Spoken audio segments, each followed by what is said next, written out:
മൊഡ്യൂറോയെ Trump തട്ടിക്കൊണ്ടുപോയപ്പോൾ എല്ലാവരും പറഞ്ഞു ഇനി നരേന്ദ്രമോദി തന്നെയാണ്. നരേന്ദ്രമോദി ഇതുപോലെ ട്രംപിനോട് വഴങ്ങാതിരിക്കുമ്പോൾ, ട്രംപ് പറയുന്നത് കേൾക്കാതെ വീണ്ടും റഷ്യയിൽ നിന്ന് എണ്ണയൊക്കെ വാങ്ങിക്കുമ്പോൾ മൊഡ്യൂറോയെ പോലെ നരേന്ദ്രമോദി ട്രംപിന്റെ തടങ്കലിലാകും എന്നുള്ള അഭിപ്രായങ്ങളാണ് പലതവണ ഉയർന്നു വന്നത്. എന്നാൽ മൊഡ്യൂറോയ്ക്ക് ശേഷം ഇനി മോദി എന്നുള്ള അഭിപ്രായം മാറ്റിക്കൊള്ളൂ. ഭാരതവും അമേരിക്കയും തമ്മിലുള്ള ചരിത്രപരമായ വ്യാപാര കരാർ പ്രഖ്യാപനത്തിന് പിന്നാലെ മറ്റൊരു വിവരങ്ങൾ പുറത്തുവരികയാണ്. പാകിസ്ഥാനെയും ചൈനയും ഒരുപോലെ വിറപ്പിച്ച അമേരിക്കയുടെ ഔദ്യോഗിക ഭൂപടം ഇതാ പുറത്തിറങ്ങിയിരിക്കുന്നു. ട്രംപ് ഭരണകൂടം പുറത്തുവിട്ട പുതിയ ഭാരത ഭൂപടത്തിൽ പാക് അധിനിവേശ കാശ്മീരും ചൈന അനധികൃതമായി കൈവശം വെച്ചിരിക്കുന്ന ആക്സൈ ചിഹ്നം ഭാരതത്തിന്റെ അവിഭാജ്യ ഘടകമായിട്ട് രേഖപ്പെടുത്തിയിരിക്കുകയാണ്. നരേന്ദ്രമോദി ഡൊണാൾഡ് ട്രംപ് സൗഹൃദത്തിന്റെ കരുത്തും ഭാരതത്തിന്റെ വളർന്നു വരുന്ന ആഗോള സ്വാധീനവുമാണ് ഈ മാപ്പിലൂടെ വ്യക്തമാക്കുന്നത്. ഇതോടെ കാശ്മീർ വിഷയത്തിൽ പാകിസ്ഥാൻ വർഷങ്ങളായി ഉയർത്തുന്ന വാദങ്ങളെ അമേരിക്ക പൂർണ്ണമായും തള്ളിക്കളഞ്ഞിരിക്കുകയാണ്. വ്യാപാര കരാറിനെ കുറിച്ചുള്ള ഔദ്യോഗിക വിവരങ്ങൾ പങ്കുവയ്ക്കുന്നതിനിടെയാണ് ട്രംപിന്റെ സംഘം ഈ സവിശേഷ ഭൂപടം പ്രദർശിപ്പിച്ചത്.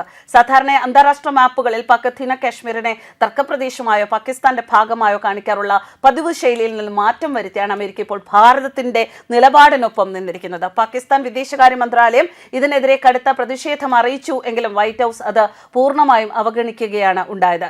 ഇന്ത്യൻ ഉൽപ്പന്നങ്ങളുടെ നികുതി 50% നിന്ന് 18% കുറച്ച കരാറിനൊപ്പം തന്നെ ലഭിച്ച ഈ നയതന്ത്ര വിജയം മോദി സർക്കാരിന്റെ ഇരട്ട പ്രഹരമായാണ് വിലയിരുത്തപ്പെടുന്നത്. കാശ്മീർ ഭാരതത്തിന്റെ ആഭ്യന്തര വിഷയമാണെന്നും 1 ഇഞ്ച് മണ്ണ് പോലും വിട്ടു നൽകില്ല എന്നുമുള്ള നിലപാടിന് ലഭിച്ച ഏറ്റവും വലിയ അംഗീകാരമാണിത്. ചൈനയുടെ അതിർത്തി ലംഘനങ്ങളെയും പാകിസ്ഥാന്റെ ഭീകരവാദ അജണ്ടകളെയും ഒരുപോലെ തകർക്കുന്നതാണ് അമേരിക്കയുടെ നിലപാട് മാറ്റം. വ്യാപാര കരാറിനായുള്ള ചർച്ചകളിൽ ഇന്ത്യ മുന്നോട്ട് വെച്ച കർശനമായ വ്യവസ്ഥകളിൽ ഒന്ന് നമ്മുടെ ഭൂപടത്തെ സംബന്ധിച്ചുള്ളതായിരുന്നു എന്നാണ് റിപ്പോർട്ടുകൾ സൂചിപ്പിക്കുന്നത്.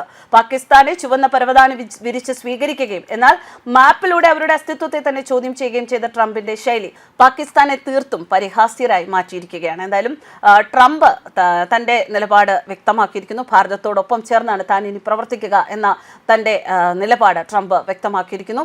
ഒപ്പം നരേന്ദ്രമോദിയോട് ഒരിക്കലും കളിക്കാൻ സാധിക്കുകയില്ല, നരേന്ദ്രമോദിയെ തകർക്കാൻ സാധിക്കുകയില്ല എന്ന ഒരു വസ്തുത കൂടി ലോകത്തിന് മുന്നിൽ തെളിഞ്ഞിരിക്കുകയാണ്. ആ ആശയം മനസ്സിൽ വെച്ച് ആരും ഇനി ഭാരതത്തിനോടൊപ്പം വാദിക്കാൻ വരണ്ട, അല്ലെങ്കിൽ ഭാരതത്തിനോടൊപ്പം കൊമ്പുകോർക്കാൻ വരണ്ട എന്ന ഒരു സന്ദേശം കൂടിയാണ് ഈ ഒരു നിലപാട് മാറ്റത്തിലൂടെ, ട്രംപിന്റെ നിലപാട് മാറ്റത്തിലൂടെയും ഒപ്പം ഈ ഒരു വ്യാപാര കരാറിലൂടെയും വന്നിരിക്കുന്നത്. News desk കർമാൻസ്.